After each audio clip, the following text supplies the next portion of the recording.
Realizing that her staff and students weren't going to be able to re-enter Queen Street Yoga for quite some time, Lena knew that she had to get creative in order for her business to survive.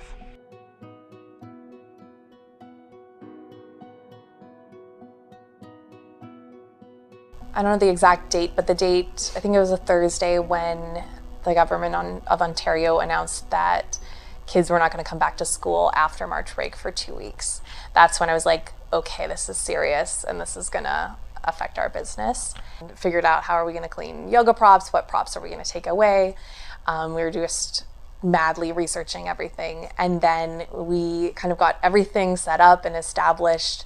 And then right at the kind of once we had a good system figured out, had implemented all of that, then there was just the hard closure of like, well, that was a waste of time because we're shutting down.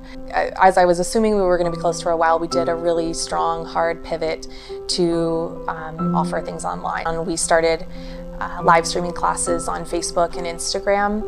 And then within a couple days, we had Zoom figured out, huge learning curves of trying to become like a videographer and a editor and learning all these new platforms. It's been really engaging and exciting for our team in some ways, and also full of pitfalls and challenges. And it's a lot harder to make things work financially, especially when we're still on the hook for a big, huge lease for our brick and mortar space.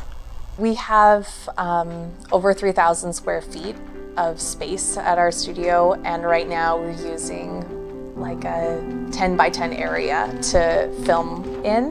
It's really depressing to see it sitting empty. It's really hard to say whether people will prioritize coming back, whether they'll feel safe. I mean, we're going to do everything we can to open in a way that respects guidelines and is responsible and safe.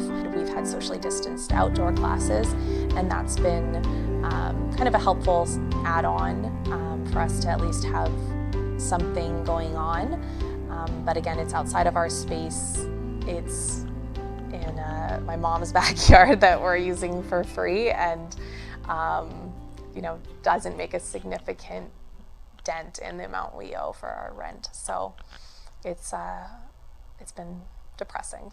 So there's been ups and downs, but as a teacher, I started teaching yoga and I continue to love teaching yoga because of the interaction with people. That's been really great to have people there together, and I've seen people like tear up at the start of class a number of times because they're just so happy to be doing yoga with other people.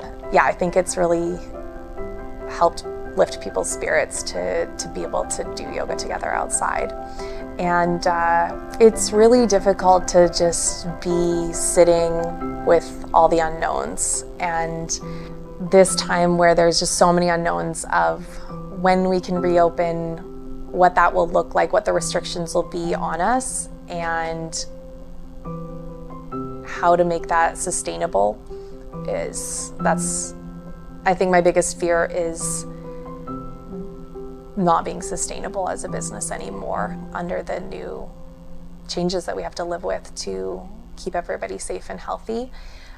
I've been working in this space longer than I've lived anywhere in my adult life. So this space feels like home to me. We've renovated it. I've personally painted that purple wall over here.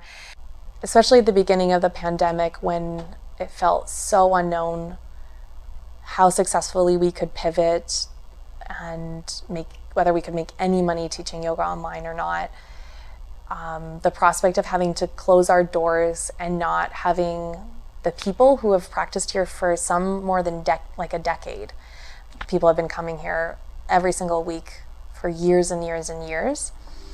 We've had a lot of people for my business reach out and say, this community, this studio means a lot to me, and I want to do what I can to keep supporting it. Maybe they can't support financially, but they're spreading the word about what we're offering.